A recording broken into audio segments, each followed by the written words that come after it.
Hey there, welcome back. I'm Flat Rate Mechanic, and today we're diving into a common problem that many Jeep Cherokee owners face, the dreaded "No Key Fob Detected" message. You know the one. You're all set to hit the road, press that start button, and nothing. Just that frustrating message staring back at you. But before you panic and consider calling for help, I've got a really simple trick that might just save the day. Now here's the deal. If you're getting that message, the first thing I want you to do is take your key fob and hold it directly against the push button start. I mean, right up against it. When I tried this with my Cherokee, I was surprised to see that even though my fob was right there, it still said "No Key Fob Detected." So don't be discouraged if it doesn't work on the first try. You might have to be persistent, maybe 5, 6, or even 10 attempts. Trust me, it can work. While you're holding that fob against the button, press it firmly and hold it for a couple of seconds before trying to start the vehicle. Sometimes it takes a moment for your Jeep to recognize the fob, especially if the battery is low. So be patient. When it finally works, you'll hear the engine roar to life, and all will be right with the world again. Now let's talk about why this happens in the first place. The most common reason you're seeing that "No Key Fob Detected" message is a dying or dead battery in your key fob. Most fobs use a CR2032 battery, which is just a standard coin-style lithium battery.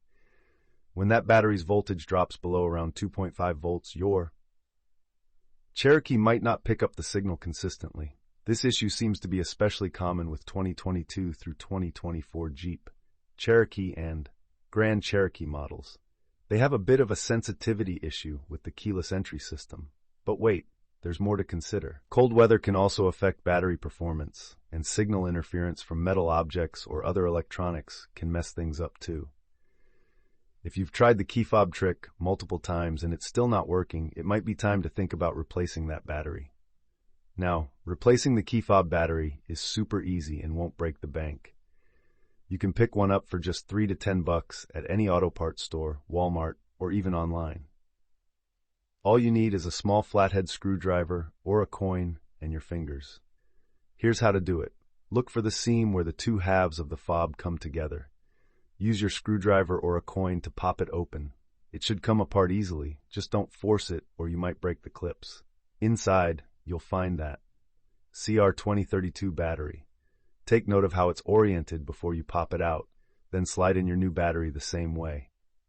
A common mistake is installing it backward, so double-check that positive side is facing up. Snap the fob back together, making sure it's fully closed for a good connection. Okay, now that you've replaced the battery, sometimes you might need to resync your key fob with your vehicle. The process can vary a bit depending on the model year, but here's a method that works for most. Cherokees. Get inside, close all the doors, and turn the ignition to the on position without starting the engine. If you have a push-button start, press it once without your foot on the brake. Then turn it back to off. You need to do this quickly, on and off 10 times within about 10 seconds. For newer models, you can also try pressing and holding the lock and unlock buttons on the fob at the same time for about 5 seconds. You should see the vehicle lights flash or hear the horn beep, which means it's recognized the fob. If it doesn't work the first time, don't worry. Sometimes it takes a few attempts to get it right. Now, what if you've tried all this and you're still seeing that pesky message? This is where things can get a bit more serious. You might be looking at issues with the body control module, or BCM. This little computer handles your keyless entry and starting functions. If it's not communicating correctly, you might see error codes pop up like U0140, which means there's lost communication with the BCM.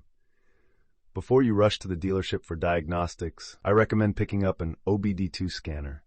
They usually cost around $100 to $150 and can save you from multiple trips to the dealership. You can use it on any vehicle you own, not just your Jeep. Another potential issue could be the antenna that picks up the key fob signal. If that's faulty, your vehicle won't detect the fob no matter what you do. In such cases, you'll likely need professional help to get it replaced.